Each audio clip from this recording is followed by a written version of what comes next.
Hello and welcome, everybody. We've had a very busy week. We were at the Festival of Politics at Holyrood. It was a fabulous event, wasn't it? It was. Yeah, it was. It really was. Well, it was Fiona who had been looking at the programme and realised that Professor Danny Dorling was coming up. I'm so pleased he did, because it was just such an enjoyable outing in itself, because of course we stayed on afterwards and had lunch in the Parliament Cafe. But the actual event itself was brilliant, and we're fans of Danny Dorling because we know that he's spoken out about, you know, how life-changing the Scottish Child Payment is proving. And he's also spoken out about it's an amazing bit of legislation that's been put through, and how even more amazing is that the British media don't talk about it. So we go, yeah, well, we're used to that, actually, but maybe he's not. He's a professor down at Oxford, professor of human geography, loads and loads of books. How lovely was it to be back in Holyrood? I mean, this is the fourth time now we've been in the building, not just standing at the front.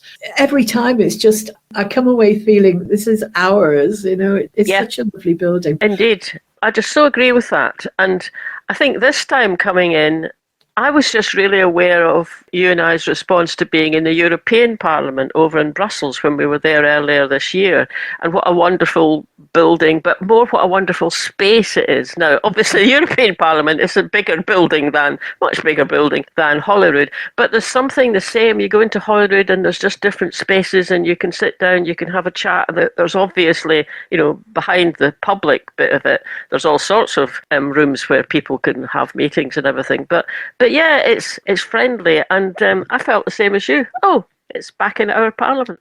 Great. Rather than just being in a side room, we were actually in the debating chamber for the event, which was fabulous. And we had a moral choice to make, didn't we? Yeah, we did. Where were we going to sit? Where were we going to sit? We did sacrifice our principles, sat in the Tory front benches, but we got a great view of Danny, and it was a really interesting talk. There was so many interesting topics. And what happened was Danny spoke for a while. Liam MacArthur asked him a couple of questions, and then there were questions from the audience. And the audience included school kids, it included range of people, different ages, and it was full. It was very busy. It was. I suspect, you get the impression anyway, his politics are a very good fit with mine and what I would like things to happen in the country. But he's got all the data behind him to be able to kind of, you know, bring it forward and back it up. But it was great. The first one that really struck me was when he was talking about how strongly, and you can argue about how strong this is, and it's not universal, but very often how your life circumstances are going to dictate your outcomes. It's going to dictate your achievement in life, your life expectancy, your susceptibility to drink and drugs and things. In fact, let's hear him say it, because it's better than me saying it. Now, if you imagine with this chamber, if we were to take you lot, who are all sitting there quite anonymously now, and move you around so that we take the spread of you from here to here, and those of you from the most affluent families end up sitting here, and we sort you out, and then we talk about what's likely to happen to you in a future Scotland if things don't change. And so we've put those of you from the poorest backgrounds down here. Now, you can typify the stories that'll be here: more chance of drug addiction, more chance of not having enough food, more chance of not being able to have holidays ever. But up here, where we're going to take the people who are most privileged in this audience, you lot are going to be frightened. You lot will be frightened that you're going to lose this, that the rest of you are going to come for your money, for your wealth, bring in a wealth tax, that you might not succeed, that you might not get to, I don't know, St Andrews, Edinburgh, whatever you have to do. Because if you're here, you have to go to an elite. We'd be thankful, because it's now an elite Scottish university. Young people from Scotland do not come down to England anymore, for obvious reason. But you have to go to an elite university, so your freedom is curtailed here. You can't just go and work at 18, which might be more interesting, because you might be sick of school. And then you've got to meet and marry the right person, and you've got to have a successful career. I don't disagree. I don't disagree with what you said, but I completely, but I disagree with it a little bit. And I think it's interesting that I've just have reservations. And I think what's happening right this minute is I'm kind of rationalising it and what I'm about to say, which is that maybe that's more true in a big city. There's those sort of restrictions on what people's lives are going to, how that will unfold or not unfold. And then maybe it's a bit different in a smaller town, country town, which is like the one that I grew up in Cooper, because I didn't have any of that. I didn't pick up any of that. But when I came through to Edinburgh, by which time I was at university, I really noticed that the people who had grown up and gone to school in Edinburgh were very, very aware of what school you'd gone to. And that was one of the first questions you got. I don't know, I don't quite do that. Maybe it's the background and the generation and what your mum and dad said to you. My mum and dad always said, look, whatever you want to do, have a go for it. I guess maybe it won't work, but try. So different, isn't it? I think as well, though, he's dealing in terms of statistics. So he is. There's always going to be exceptions. That's true. But even if there's a generality that, if you're brought up in, I don't know, Castle Milk or something, you have a certain, the chances are you're going to have a certain future. Whereas if you're brought up in Milgai, the chances are it'll be a different future. Yeah. So, generalizations. But it is, that's true. And he does, to be fair, he says that at the beginning. It's a generalization, yeah. Yeah, but it's quite stark, isn't it? And it is true, because although I had that bit of a personal reservation about it, actually, thinking about Glasgow, Bearsden abuts directly onto Drumchapel, one of the big housing schemes that got set up in Glasgow after the war. And I mean, there are statistics there. Life expectancy in the Bearsden bit is several years more than it is in general in the Drumchapel bit. Absolutely. And the thing that I did find out afterwards is that Danny's written a book called All That Is Solid. The front cover has a brick on it. It's about what he calls the great housing disaster defines our times and what we can do about it. But I'm pretty certain that's going to be a reference to how Mrs. Thatcher let people buy their council houses. Wow. But I think it's also a reference to rent and house landlords, and where money, people have to put a large proportion of their income into the rent. That means they're not spending it on other things. That affects the economy. I'm sure it's a pretty wide-ranging set of reflections. So there's a copy in Glasgow Library, so I've just reserved it for myself. Well, you can do a critique of it for us after you've read it. Well, at least I'll do a blog post. Do a blog post, yeah. Yep. The next one that got me, he talked a little bit about how, I think the question was about how can we get people more interested in the climate emergency? And he had said, well, people get fed up of hearing scare stories, and it's maybe not as uppermost in their minds as things that are more immediate, like the cost of living and housing and unemployment, which is huge. Even though we've got generally low unemployment, people are frightened of that. And then the bit he came onto, which I'll play next, is how politicians use this because it's easy to scare people. Who's going to want me? Who's going to give me a job? What am I going to get in future?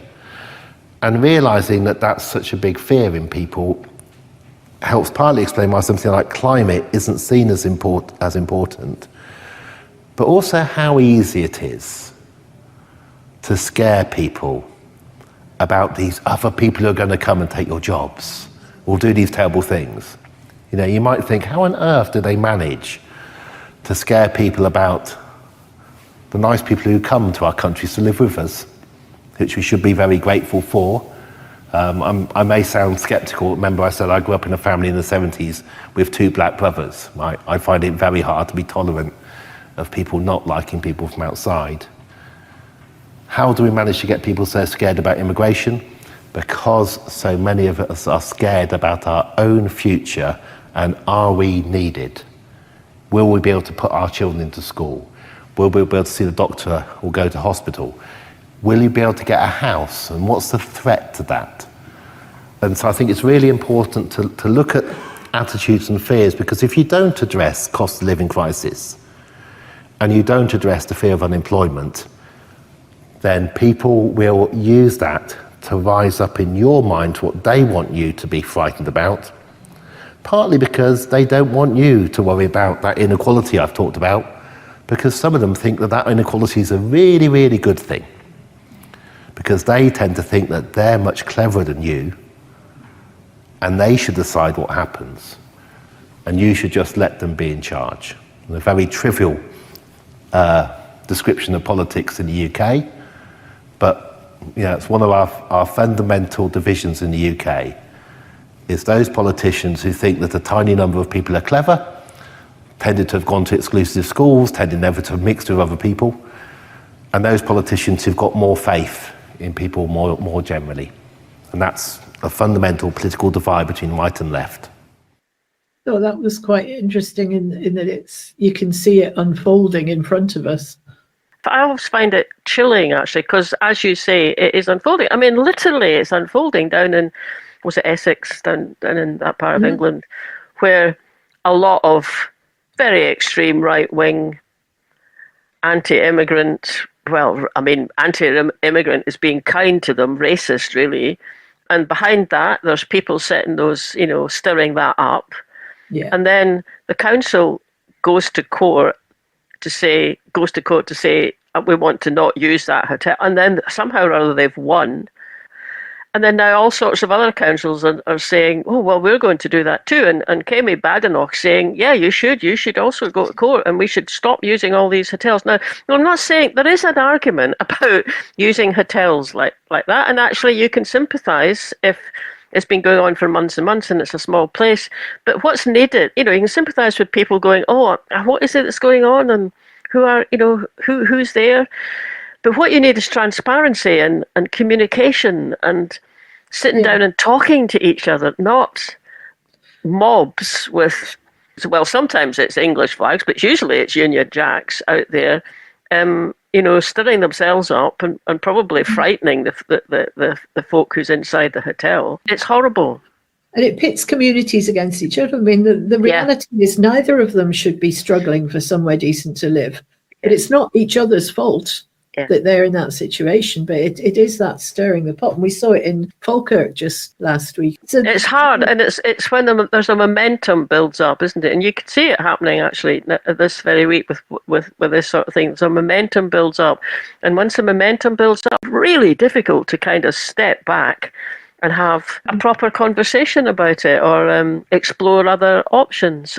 It's also, at the moment, it's a bit of a copycat. I mean, it's on a much smaller scale, but it's copycat of what's happening in America. Trump goes on TV and says, they're eating the cats and dogs, they're eating your pets. And it's just so deliberate and so cynical. And as Danny Dorling said, it's because they certainly don't want ordinary people to feel that they've got power over, a political direction of the country. They want it left in their own hands. They just want to distract. It is a distraction. That's it. A complete distraction from the people who are benefiting from the way the country is just now and are reaping in X amount of money. Yeah. The next one, the conversation went on to child poverty, and he did make what should be the obvious response to child poverty as well. If people in poverty, give them some more money in the short term, if there might be other long-term solutions. But he also, though, this is the bit where he was asked about the Scottish child payment. And to sit down in England, looking at other countries in Europe and what they do, the lowest child poverty rate was in Norway, less than 10%. And then to suddenly see during the pandemic, a country introduce a payment. I think it was £10 a week for children under 6 originally. And then increase that payment to all children in families receiving any kind of benefit. And there's argument of, heads around about £30. £4,000 for a family of 3, in effect. Funding that payment out of a slightly greater redistribution in the UK as a whole, but massively less than Germany, France and Spain or any normal European country. Don't think it's that progressive in Scotland. He does better than England. But stunning. And now we are beginning to measure the effects and to see the effects. And we shouldn't have to do this. But the height differences you can see there in the surveys. It's an incredible thing. Or, as I said before, it's not reported in the press in London. So when I do talks in the South for the last few years, invariably, I've talked about our child poverty rates. I've talked about how many children have no holiday, don't do this, go hungry. How many babies have never been washed in warm water in Oxford? Because once you can't turn on the heat anymore, and a baby never gets used to being washed in cold water. This is Oxford. And I say, what can you do? And I say, there's a country in Europe which has done this, and I describe the scheme, and I get the audience to guess. And it always takes them more than 10 countries before they realise it's Scotland. And then my kind of punchline or joke is, but, obviously that's such a different country and they speak a different language and they've got a different culture, and we couldn't possibly do what they do in Scotland here, could we? Yeah, sorry, it's an incredible thing. And I'm English and I'm out of it, and we're in the Parliament, but I'm not involved in Scottish politics. But I'm sure there's been an enormous amount of quiet talking to each other amongst MSPs about, I don't like this, I do like this, and at the moment it seems to me it's still off the table and accepted that even as the number of children in Scotland still goes down, because like everywhere else you're having less of them, that's why it gets cheaper, that this is not something which is debated as, shall we let them go hungry or not? Right, and I think it's very, very impressive. I really worry about how much it's hated in London. Yeah, it's good, isn't it? He's this is a bit of an aside, but he's very good. Obviously, professionally, he's engaging with statistics. So you were saying earlier, it's about statistics, but he's also very good at just bringing in just a human example of it, like the one about the baby and the cold babies water. And the cold water, and you think, oh, well, yeah, if you can't afford to put the heating on, yeah, and he's very, very good at doing that. I think he does it in a quite measured way. Actually, at the very beginning of the talk, do you remember he said, I could be telling you examples of this and it would horrify you. I'm not going to do that. But at the same time, there's some other examples that he brings in. So he's treading a line between the statistics and what he knows about actually how that pans out in effect, actually. And didn't he have a great phrase? It was statistics portrays emotion, but with the tears wiped away. So it's a way of portraying the situation while not having that emotional connection. But then he's added it in by the way he's described it. By the way he describes it, yes. That was, it's quite something, isn't it? He's down south and he says, which country do you think does that? And it takes him 10 goes before someone says Scotland. He also gave the example that the other thing that they don't talk about in London, and they don't want any coverage of, is expulsions and suspensions from school. Now, that was something I didn't realise, that we were different to England. But he gave, I think he said 11% of children have been expelled, which seems phenomenally high, although not necessarily expelled forever. But so is it that it's not allowed to happen here? I don't think it's as easy for it to happen. I think there was some debate. This is something the Tories periodically complain about, our education. How are you going to discipline these children if you can't exclude them? But I think there was a presumption that you won't exclude them. Children.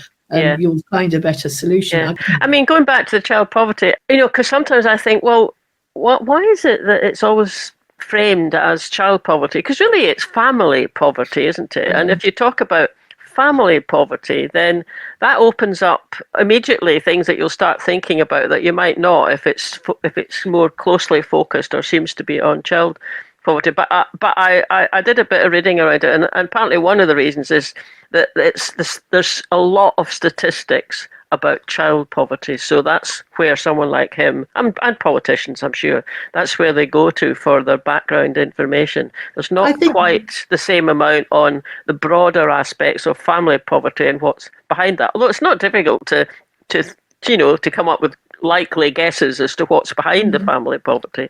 I think I have got a clip on that point. Let's try this one. You always use children as the argument about inequality because it's easiest, right?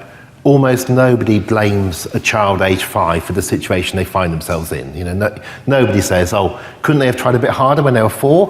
Persuaded their parents. So child poverty is politically easy, politically easy. You know, you've got to be a bit nasty to think it's okay for children to be poor. And the tragedy is there are some people who do think that. Whole countries are affected. Your standard poverty survey across Europe is you ask people, should children have a spare pair of shoes? Should they have a warm winter coat? Should they be able to go out for a meal once a month with their family? Should they be able to get birthday presents? Should they have a mobile phone at the age of 12? And you ask these questions and they tip up to ones where you get more people saying, actually, that's a bit much. And then you work out what do the majority of the population say most children should have, how many don't have that, should they have a holiday once a year? A third of children don't have a holiday once a year. And that sets your poverty level.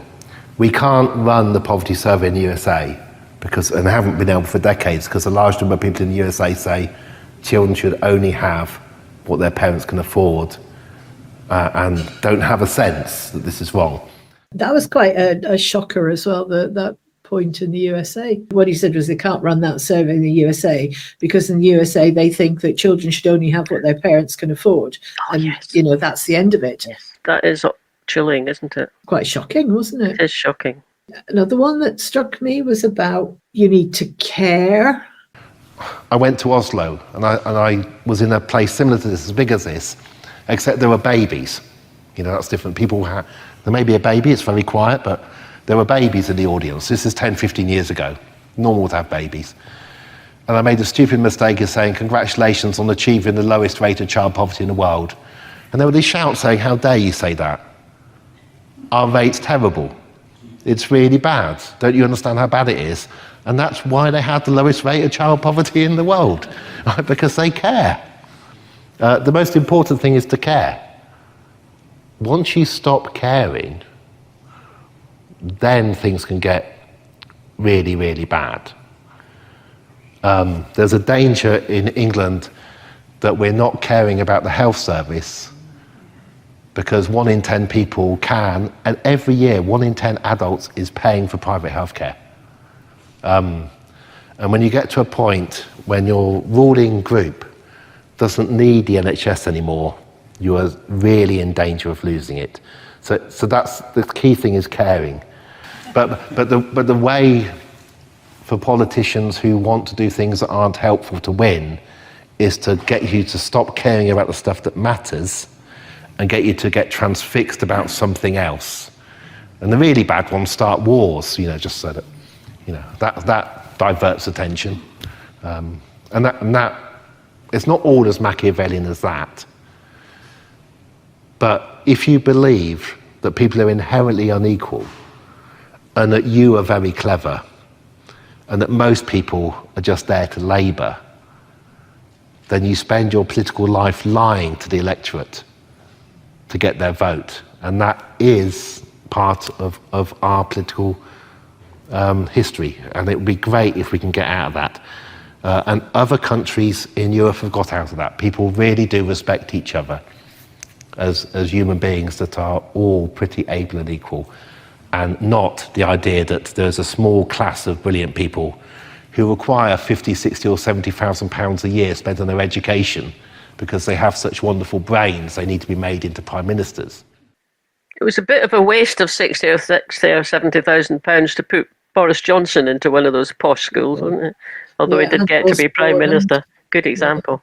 Yeah, absolutely. And then the next one I had, it was, I think this perhaps came after when we were talking about climate change and how, and it all ties in with this idea if you've got politicians directing your attention where they want it to go, which isn't necessarily where it would be good for us to go.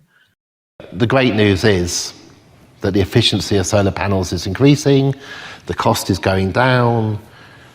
The danger is that there is a lobby from the fossil fuel industry that's incredibly clever at managing to find ways to get politicians in certain parts of the world to carry on supporting what's left of their industries. Reform are going to use petrol prices. You almost see it in their planning. They're going to try and go for the kind of protests of, we will come in and we will take down the cost of petrol so that you can drive as much as you want for as cheaply as you want because you shouldn't have to. Right? Our roads are full anyway. increasing numbers of young people don't have a driving license or a car. We need a transport system, which means you don't have to drive. This isn't fantasy. For the last 30 to 40 years, the number of people driving in Japan has dropped every year. You don't need to drive in countries like that. I've been to China only twice in my life. I went a few years ago and I was shocked at how many cars there were and how big they were. Much bigger than the cars in Oxford. I went back in January this year and I was utterly shocked by the electric bikes everywhere. So you've gone in China from a country which famously everybody cycled in the past to cars to back to bikes again. But things can change really, really quickly. It's interesting, that one. And I mean, I hadn't heard that was what Reform were going to major on, but it makes absolute sense when you think that 90% of their funding comes from fossil fuel companies. From the point of view of a ploy, I was going to say a tactic, but it's just a ploy to get votes. You know, you can listen to it and think that will bring them votes. But actually, it will also bring them, if it worked and they got in, it would also bring them huge headaches because there's a lot of revenue comes from fuel tax, from other things. But then that's not what they're bothered about, is it? You kind of get, I mean, it's interesting listening to the clips, sort of having been there, because you're there yesterday, there was a certain excitement and, you know, it's just a great event. But listening to them with a bit more chance to kind of reflect on it, I'm kind of left kind of feeling there's a lot of things that were positive in what was talked about, and no doubt about that. But there's also a lot of clips like that, and it leaves you feeling like politically you can be on a cliff edge. Maybe we're always on a cliff edge of sorts politically, because you never quite know who's going to get in next. But when you've got a party like Reform, which doesn't mind lying, and which is seemingly accumulating a lot of support, then it just makes it very clear that there's a cliff edge. And how do you step back from that? Indeed. And that instance about the petrol, I mean, although, yes, there will be some people that will welcome it, and yes, it will give them issues in revenue terms, there's also the whole climate thing. You know, if we row back from believing that we need to tackle climate change and elect a government who, you know, what if they start outlawing electric cars? What if they start, you know, it's like... Well, you and I will be in trouble then. We will. Well, we still got our bikes. Oh, no, you're not getting all these electric bikes. But you know, it is a glimpse into what horrible future it could be. And although maybe even a couple of years ago we'd have gone, yeah, that'll not happen. You just have to look at America and look at them rounding people up and troops in the streets and gerrymandering electoral districts so that Trump doesn't get a huge defeat in, you know, in 2 years' time when the midterms are. Anyway, the most exciting part of the whole talk was when one lady sitting very close to me asked a question. Yes. She was good. I think she was very good. She was good. So in this chamber, the folk we elect here, it's proportional representation. And it's kind of complicated. And it can be complicated trying to work out who to vote for the list vote. These are the Conservative front benches. They wouldn't win if it was first past the post. So I'm just wondering, how different would the results of your research for the UK be if Westminster, a very different kettle of fish, if there'd been 25 years of proportional representation down in Westminster? Well, I mean, it could have come in after 1918. 1918 was when, I mean, Europe was in uproar. But a lot of our early PR across Europe came in then. We always tend to think that changes will make a huge difference. Classically, extending the franchise, giving women a vote, and they never tend to be as big a change as you'd expect. So UK-wide, we're barely a democracy. First past the post is hardly democratic as a system. Hardly anybody gets what they vote for. Only a small minority of people get represented by the party that they actually voted for. Of course, we have a second chamber, which is unelected. We're the only other country apart from Iran that has clerics clerics in our legislative chamber. We had the City of London representative, all kinds of devious things are going on down in London, which are incredibly backward. And mean that we don't get the kind of politics that you do get in those countries where child poverty is lower, people live longer, public transport works, housing quality is higher, and they have voting systems which are democratic. The least democratic country in the Western world is the United States, their voting system. And the connection between having better voting systems and getting better politics. Great question, Marlene. Great question. What was it like standing up and asking the question in the front bench of the Tory? Front bench standing up from Stephen Kerr's mic in front of me. I don't know. I these days, I just suddenly I had my hand up. I mean, I was thinking about it, was a little bit questioning, but when the point when I put my hand up, I hadn't actually framed the question at that point. So it was just as well that it was a few minutes after that before Liam MacArthur asked me to say, yeah, it was good actually. I thought, oh, I've asked a question in the Scottish Parliament. In the Scottish Parliament, I know. I know. It's yeah. It was good, and also and the question really was how it might have changed the kind of social patterns that he picks up in his research, how that might have changed. He didn't answer that, but his actual answer was just as good. And I was a bit surprised when he said that the least democratic country. It probably means in the Western world, but was America, because I thought he was going to say Britain. But that's quite interesting, isn't it? I'm not quite sure that I understand why that's the case. Well, I think currently that might be the case when you've got the things that have been done by Trump and the Republicans to try and stay in control. And you mentioned a minute ago that thing about... Yeah. Maybe it's because... the system over there now is exactly how it has always been. I mean, he hasn't actually changed the fundamentals of it, but it does make you realise that previous presidents had that power, like these executive orders that are apparently okay to do, but didn't use them or used them very carefully. He uses them to get what he wants. But then the other thing is he's got a House of Representatives and a Senate filled with Republicans who won't stand up to him. Yeah, that's the difference, isn't it? He's also got huge amounts of funds and support and publicity coming from a small number of billionaires as well, which is not... That's true, although that's been the case for a long time. And I mean, every now and again you'll hear a more principled American politician, Republican or Democrat, who will say this isn't a good thing for our democracy.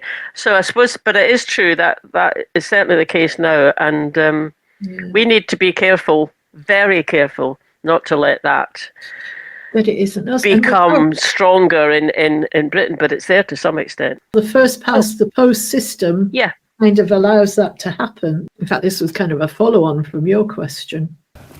It's an utterly ridiculous system. It's dangerous because it wouldn't be that hard for reform to get a majority of seats. Because for somebody like me, all my life, how I vote has hardly mattered. The level of scepticism about voting is so high, Reform are able to put up candidates. They might not all be human beings or real people, but they did it. Rishi Sunak called the election early, I am sure, because he could see their rise in popularity, which is why he didn't wait to go. Labour only won the election in London because of reform. Everybody knows this. The Labour vote was lower than it was in the election before. First past the post would allow reform on just 35% of the vote to sweep in, or make a deal with Kemi if she's still there, or Jenrick, and don't stand against each other. And they're kind of almost guaranteed to get it. That's the danger. Don't want to depress you, but if they weren't, then thankfully they're bumbling fools.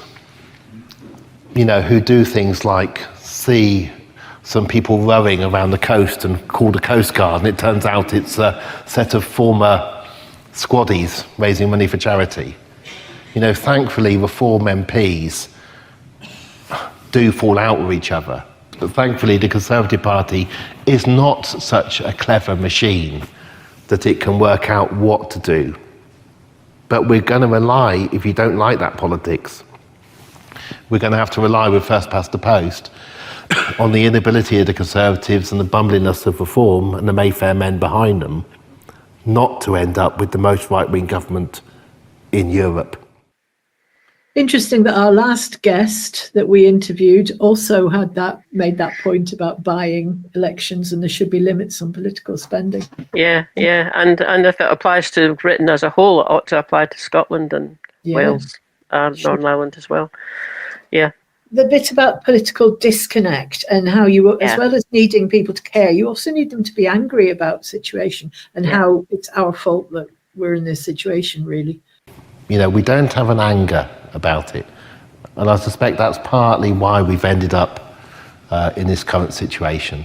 If you go back to the period in the 30s and 40s where we really changed the curve from being a very, very unequal country with a terrible record on health in the 1930s to being a country that largely eradicated poverty by the 50s and did all these things, there were politicians who were extremely angry. The famous one is Aneurin Bevan for the Health Service, who lost his siblings who died as children because they couldn't see the doctor.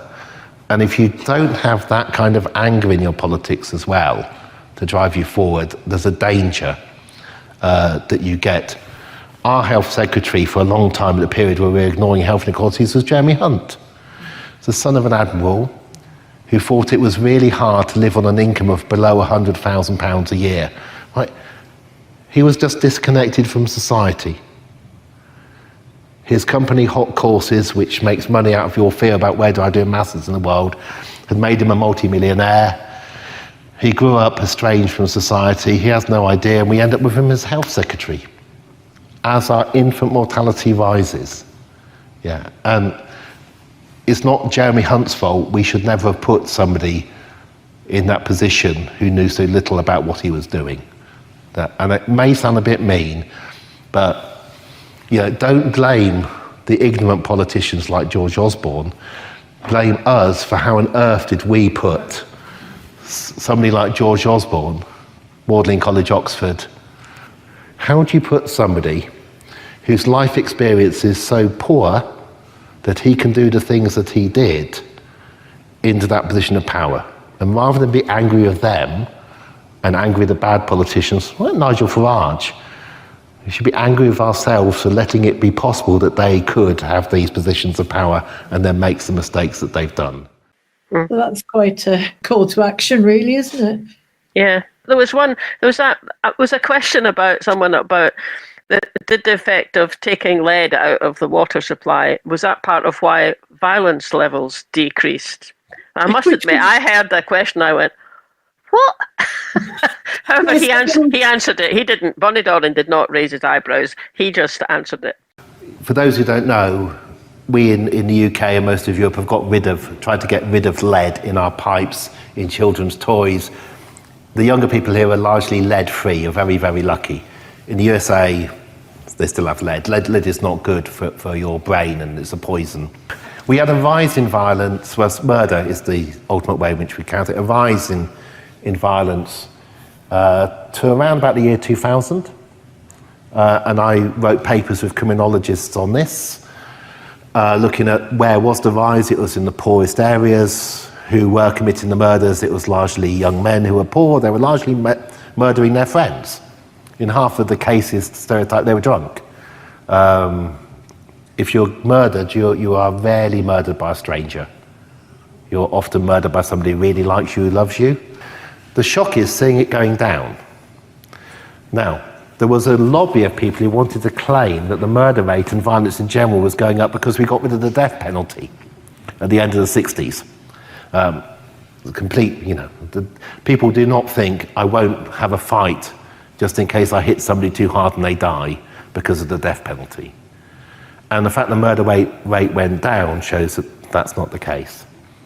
It's certainly good to get rid of the lead, but my gut feeling, without any evidence about why we got less violent and why people in a lot of countries, particularly in Europe, got less violent, and it's men, much, much more violent than women.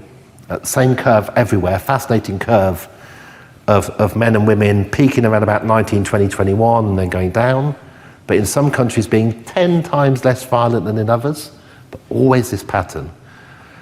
And here's my bias, and you can see, because of my mother, I think it's a change in the mums. I think as the position of women changed over the decades, from my grandmother's time when you were essentially subhuman, you only just got the vote, you don't speak, through to my mum's 1970s generation of battling women, bringing up little boys like me and my 3 brothers, and telling us not to hit. You know, we were still, and we measured this, we had the most violent playgrounds in Europe, in the UK. You know, I had to fight as a child. More and more assertive women and mothers, and the idea that this is just not how you behave. I used to be, this is not a proud, I was the second hardest in the 3rd year, if that means anything. Okay? But sadly, second highest in the 3rd year also means I was probably a bully. I was big. The change in our attitudes to violence, that it's something that is impressive at all, I think it's more that than the lead. Certainly good to get rid of the lead. Certainly violence levels are higher in the USA. But it's the society and what society tolerates. And ridiculous things like letting people have guns. I mean, I think I just do want to say that this was a really, really good event. It was a really enjoyable event, and I felt quite I just sort of felt quite uplifted by it. Now, I mean, I know it was partly fun and being there, and then there's a few folk, and we kept finding ourselves waving to people at the other side of the chamber because we kind of knew them. But it wasn't that. I mean, actually, what he said was also, I mean, you can hear from the clips that some of it's very hard hitting what he says at times. But I think what happens is that Danny Dorling's humanity comes through when he speaks, yes. And he doesn't hold back from what the statistics are telling him, and and he does have examples. He doesn't hold back from that, but his humanity comes back. And I mean, there was other things that we haven't particularly kind of put into the clips where he talked about his mum and everything that his mum and his mum's pals did, setting up. I mean, he sort of said, well, in a way, it's just little things, but that generation, they got out and they were at home with a kid and they wanted some company. So what did they do? They hired us, the church hall. They put out a bit of advertising, all on bits of paper that they probably wrote themselves, and they set up toddlers groups. Yes, it was for the toddlers, but it was mainly for the women. So, and he talks quite a lot of that. And there is that, isn't it? And I think his humanity kind of comes through when he speaks. And it's interesting just thinking that right just now, because I think that enables him to be quite hard hitting because he has all the range of facts to back up what he says. But the way he says it just engages people, and he's always communicating, look, this is how it is. Here's the reasons why. It could be better. We could make more of ourselves, get engaged. So I think that's, if you've been listening to it and you're thinking, oh, that was a bit, there was a load of quite hard things to take in there. Yes, that's true. But he, as a communicator, is always saying, let's work out how we could solve this. Let's work out how to do it better. And that's what I really appreciated about the event. Absolutely. And he often said, it can change quickly. Other countries have done it. This is all you have to do. This is where we need to change. Here's a country that's doing it. So I thought it was positive. I mean, you're right. Just listening to them, there is some stark stuff in there. But like you, I came out of there uplifted. Thanks for listening, everybody. Hope you enjoyed that. Don't forget to subscribe to us wherever you get your podcasts. And if you're listening on YouTube, you can click the little bell and you get a reminder whenever we put out a new episode, which is every Friday. And sign up for our mailing list. You can do that from the website, and we always send one out at the beginning of each month to tell you what's happening. Last but not least, you can buy us a coffee on coffee.com. And we'll catch you later. Bye now.